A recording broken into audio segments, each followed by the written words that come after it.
There are those who keep out of mischief, and there are the adventurers. We racing drivers are adventurers.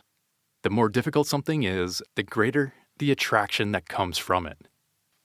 End quote. That's Juan Manuel Fangio, 5-time Formula One world champion. If you've listened to any of my other car creator stories, you know that Juan Manuel Fangio makes an appearance in just about every single one.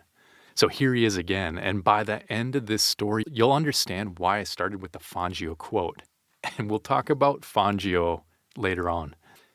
I had no idea how this would all work out, but this is a special episode on the amazing Sauber Mercedes C9.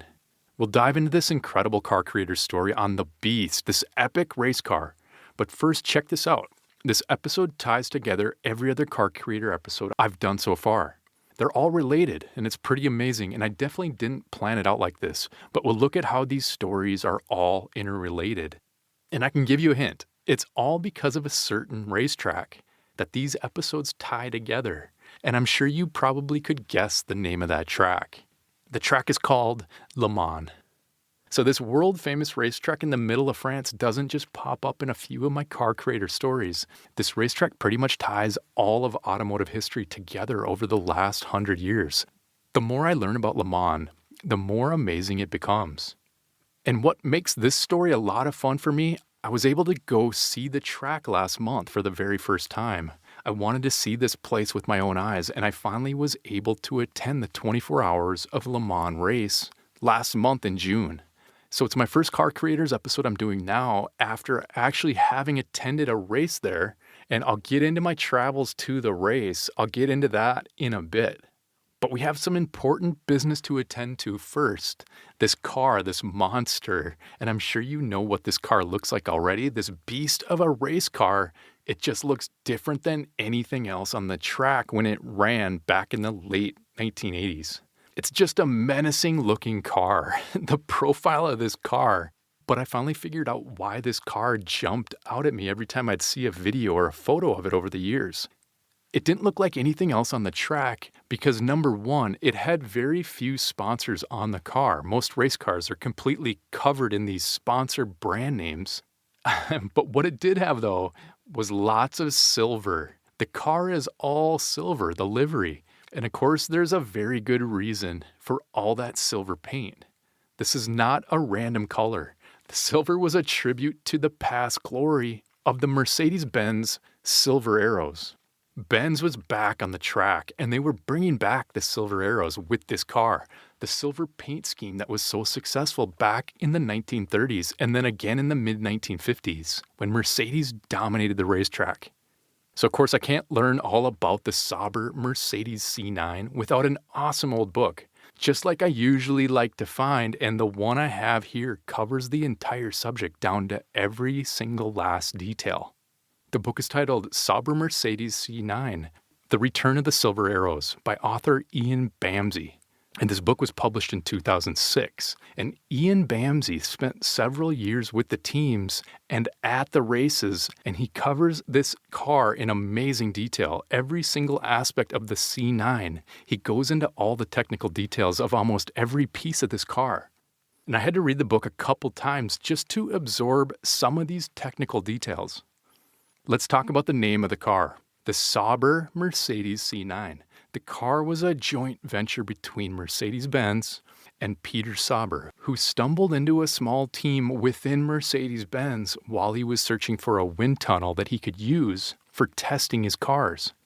Peter Sauber was introduced to this team at Mercedes, and they had this very informal, and it was almost a secretive partnership that took many years to develop. But how did Sauber pull off a partnership with Mercedes-Benz?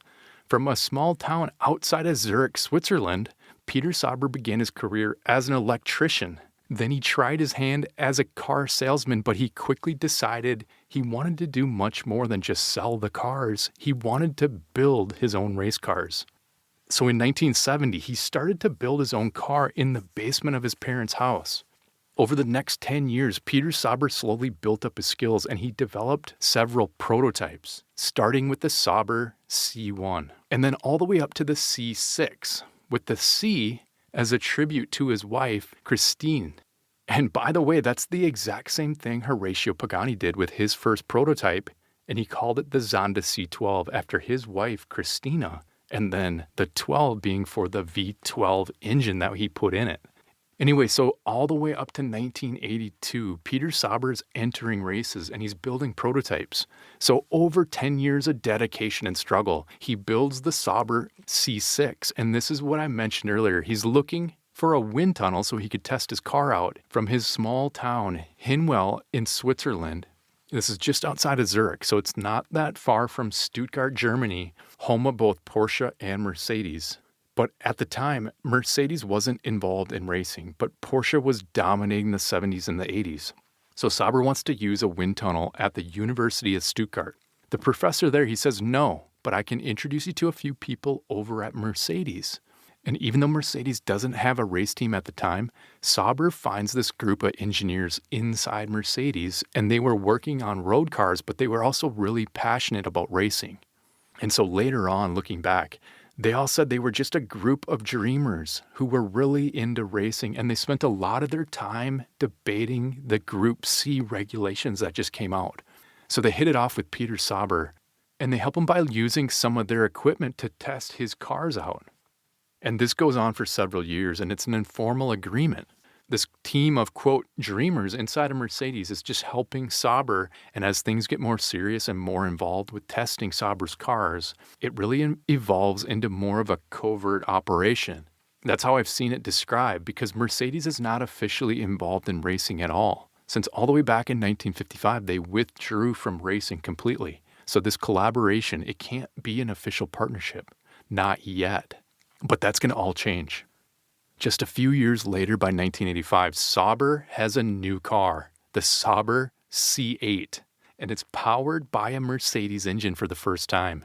It's a V8 twin-turbo Mercedes engine inside the Sauber C8, but they have to keep it a secret, and they say the engine isn't from Mercedes. At the time, they said it was from a guy in Switzerland, an engine tuner named Hanny Matter. Later on, they admitted, and they called it a smokescreen, because no one at Mercedes could admit that they were involved in racing in any way.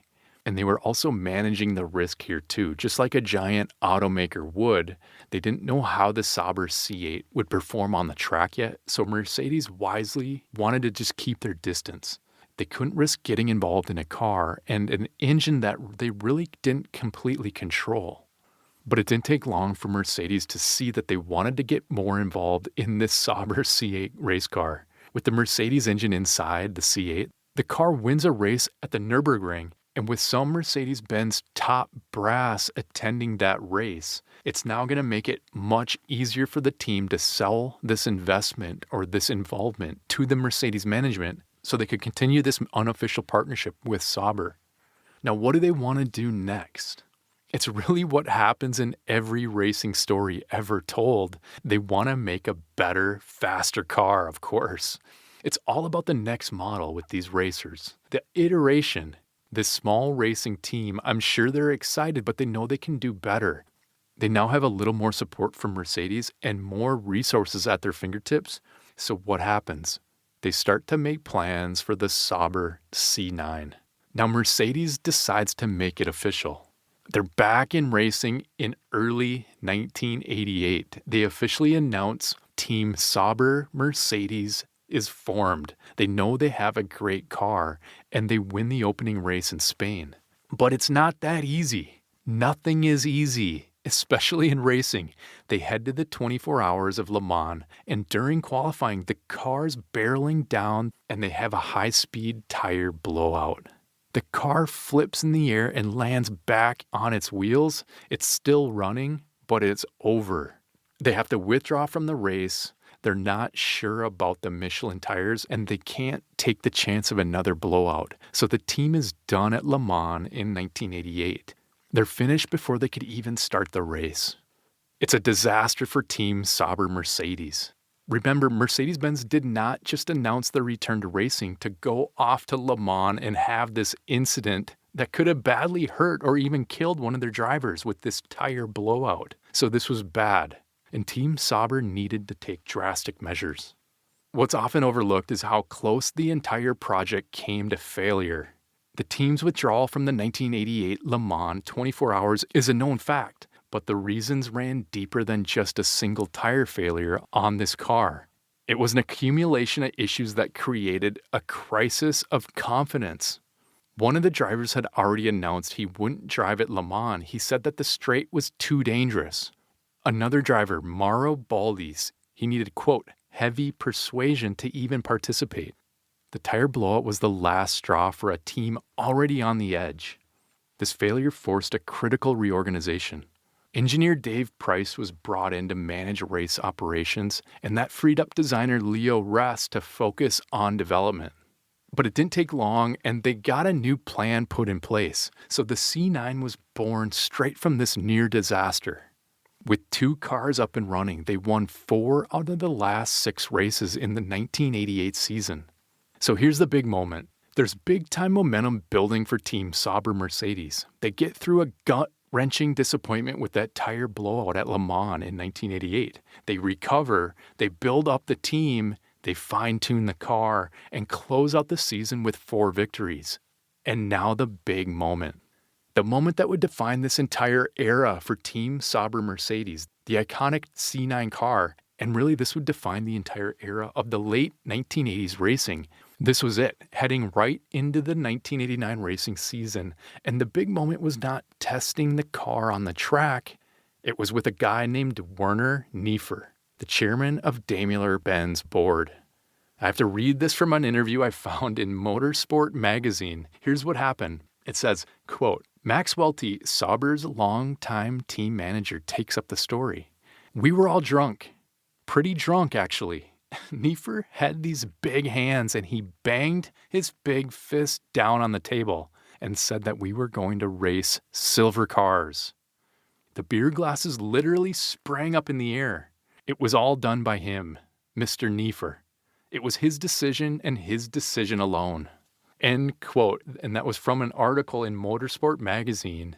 And it was an article written by Gary Watkins that I found. And that was the moment that brought on the silver cars. There it is.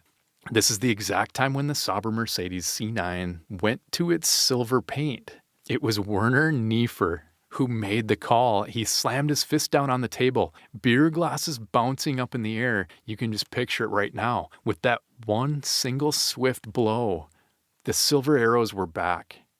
And that was a huge statement to make. To have those cars in all silver after the amazing history of Mercedes on the track, the victories, the defeats, the tragedies, and all those years away from racing, bringing the silver arrow livery back for the 1989 season was a masterstroke by Werner Niefer.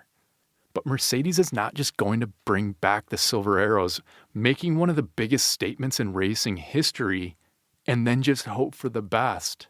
They know what they have with this Sauber team and the C9 car, but they came back to win, not to blow out tires in qualifying runs. So what do?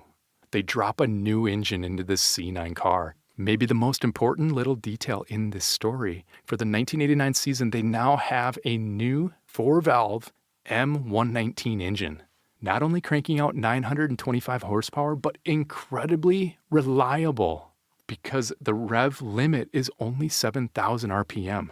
And another big advantage of this engine, it has higher torque at lower speeds relative to the competition.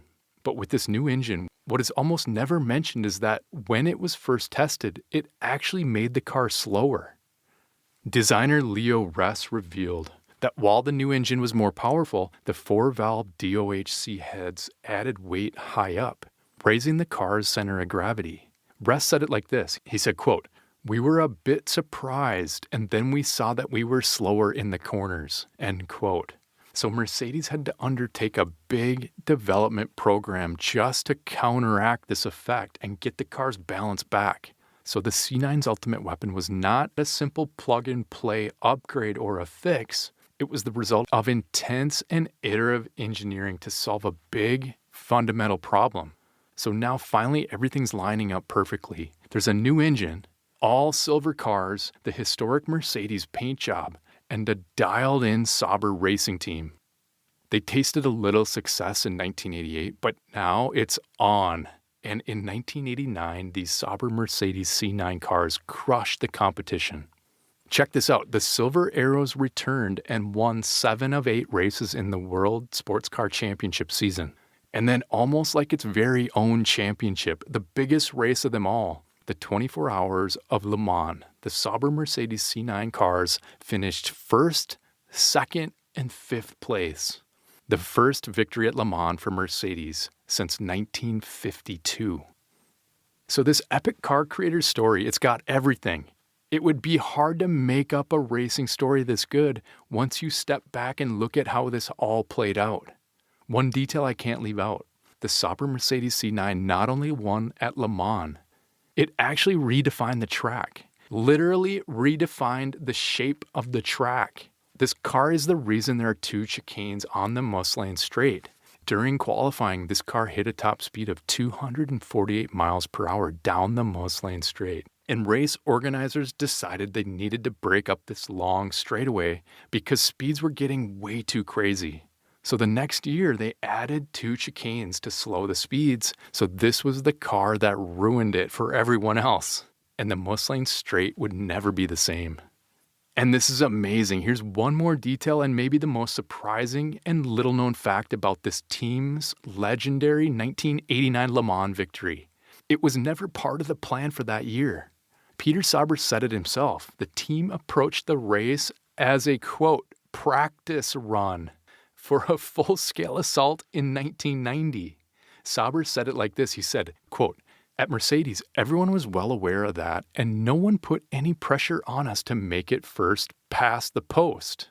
End of quote. And then he keeps going. He says, the race was supposed to be part of our preparations for the future, not a race to victory. End of quote. That they dominated and secured a 1st and 2nd place finish was an unexpected and ahead of schedule triumph that makes the achievement even more remarkable. So it's an awesome story. I would strongly recommend you check out this book I have here by author Ian Bamsey. This book goes into every single detail of the story, and it gets into the nuts and bolts like you wouldn't believe. All the technical details, every single step of the way for the Sauber team. It's pretty amazing. The author Bamsey spent years documenting every issue, all the troubleshooting, all the iterations. So this book is like a work of art in itself.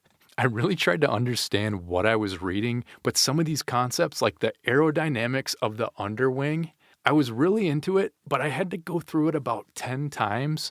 And I'm not sure I really understand it completely yet, but I'm going to keep trying. So, and this is crazy, Bamsey in the book, he doesn't just break down the Sauber engines, but he actually compares the Sauber engines with every other competing manufacturer's engines and how they stack up against each other from year to year. So this book is just packed with details. I was saying earlier about how this story about the Sauber Mercedes C9 ties into my other car creator stories I've done so far. I had no idea when I started doing these stories how they would all tie together. And the common theme here so far, it's been this race, the 24 Hours of Le Mans. So check this out. I just did an episode on the most valuable car in the world, the 1955 Mercedes-Benz 300 SLR Uhlenhaut Coupe. The car sold a few years ago for over $150 million. There's only 2 examples of this car ever built. You'll have to check out the full episode on this amazing beast of a car. But one of the things I'm learning over and over with my collector car episodes I've been doing is that if you want to learn about the most amazing cars ever created, you'll find that almost all roads lead to Le Mans. This race that's been going on for over 100 years, it's much more than just a race. You could say that the 24 Hours of Le Mans race is at the heart of motorsports and the proving ground for automotive innovation all the way back to nearly the very beginning of auto racing. Anyway, I was telling you about this Mercedes Uhlenhaut Coupe episode I just did, and it's crazy, but again, the story of that car is tied to Le Mans forever because of the horrific crash that happened during the race in 1955. Mercedes was involved in a terrible crash where cars actually went into the crowd and killed more than 80 spectators. And this awful crash changed racing forever. Mercedes decided to withdraw from racing the following year, and they didn't return until this story we're talking about here with the Sauber Mercedes in 1989. Those two Uhlenhaut Coupe cars that I was talking about, the 300 SLR Mercedes race cars, were built for racing back in mid-1955. They were completed just before this horrific crash at Le Mans. And they were actually registered for a race that would be scheduled later on that year. But after this terrible crash, that race was canceled. And then Mercedes decides to exit racing. Well, those two cars were now just sitting around in the parking lot at Mercedes. And the legendary engineer, Rudolf Uhlenhaut, he decides to drive them around town as his personal cars. And that's how they got their name, the Uhlenhaut Coupe. He was actually driving race cars around town. And they looked like passenger cars because they built these coupe panels over the top, but these were actually race cars that they were designing to run, and they never ran. So that's just one example of how all these episodes, on how all these stories are linked together through racing. And it's not all joyful stories. Some of it's tragedy, heartbreak, failure, and then there's the victory and success sprinkled in there too. I have an episode on Gordon Murray and the amazing story of the McLaren F1. The unthinkable goal that Gordon Murray had to create the world's best road car that, as he said it, would set new standards. Well, as it turns out, Gordon Murray did exactly what he set out to do, and he created the McLaren F1, one of the most unbelievable cars ever made. So check out that full story on how he pulled off this dream of his. But of course, as it turns out, the McLaren F1 road car was so good, such an amazing machine in every sense, that they decided to build a track version of it for guess what? You can probably guess. They built the track version so it could race at Le Mans. And you can guess what happened, I'm sure. The McLaren F1 goes out and takes first place at the 24-hour of Le Mans in 1995. Gordon Murray set out from the start to create the ultimate road car, not a track racer. But then he goes out and he wins Le Mans anyway. It's an unbelievable story. Another story I did a while back, the Porsche 917, an absolute monster of a car. And this car caught my attention years ago when I was watching an interview with Horacio Pagani. And he mentioned this was his favorite car of all time. I had to pause the video and replay it. I was so surprised that he didn't name off one of his Pagani models. It was the Porsche 917. And that was a surprise for me. But Horacio went on in the interview and he talked about how he owns over 100 scale models of the Porsche 917. And then he goes on and he said sometimes he'll just pour his tea in the morning and he'll grab one of his scale models and he'll just stare at the Porsche 917. So I figured, okay, I'm doing this story. I have to find out the full story behind this car. And you won't believe it, but the Porsche 917 was built for the sole purpose of winning the 24-hour of Le Mans. And people refer to the 917 as possibly the greatest racing car in the history of motor racing.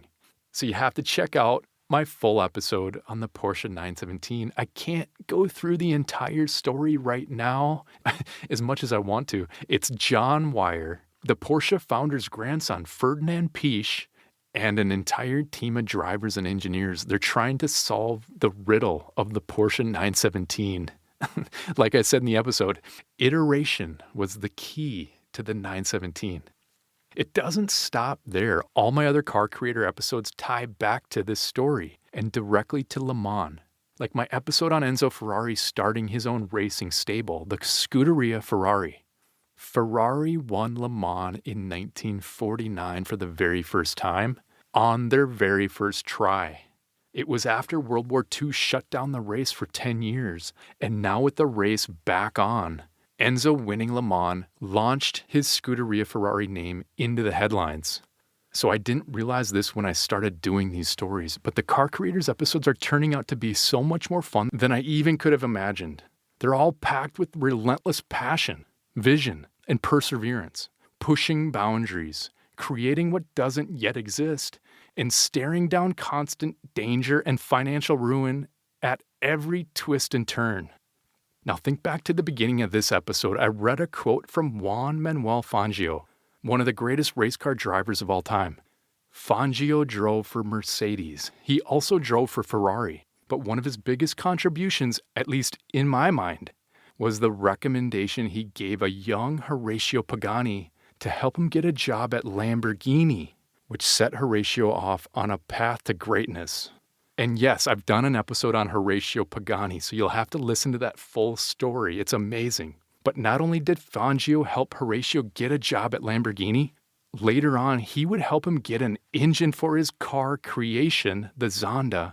He would help him get an engine for his car creation that he was working on, that he was building on the side, what would become the Pagani Zonda.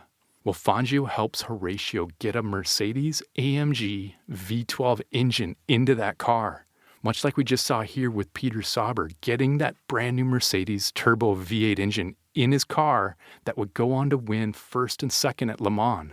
So Fangio's a legend, and his name pops up in these stories as often as anyone's. And I'm looking forward to doing an entire episode on Juan Manuel Fangio. So this quote at the beginning of the episode, I really love that quote. It's just a common theme that I'm seeing with these car creator stories. It's the perfect quote. Here it is again, I'll read it. He said, "There are those who keep out of mischief, and there are the adventurers. We racing drivers are adventurers. The more difficult something is, the greater the attraction that comes from it." End quote. So I mentioned at the start of the episode that doing this story was so much fun because I was able to go to Le Mans and see the race for the first time.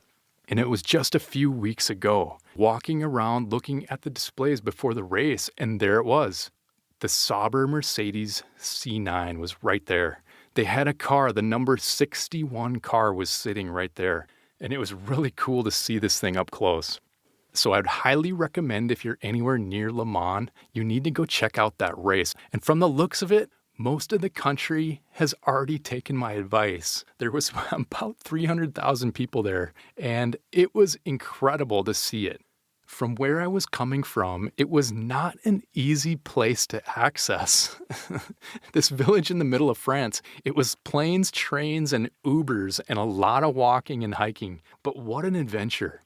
It was kind of like my own little endurance race, trying to get to this track and then back home again. But it was worth it. It was so much fun to see that race. And one of the big surprises for me, I was actually able to watch the race, the start of the race, from one of the suites right above pit row. Every racing team has a suite directly above their pit. And as I was waiting for the race to start, they do this warm-up lap. And the cars will go around the track and then come through the starting line at full speed. As soon as that clock starts to tick from 24 hours, they're coming through at full speed. And that was one of the coolest things I've ever seen. These cars came through the grandstand area, and the roar of these cars was unbelievable. That was definitely an unexpected roar that I'd never heard before. And it's a roar that I'll never forget. So just like Fangio was saying, there's those who keep out of mischief, and then there's those who are the adventurers. And my trip to Le Mans was quite the adventure. Not exactly like racing 248 miles per hour down the Mulsanne Straight. I'm no race car driver, but in my own little way, I can definitely relate to that last line in the Fangio quote. Some people just can't keep from the mischief. The more difficult something is, the greater the attraction that comes from it.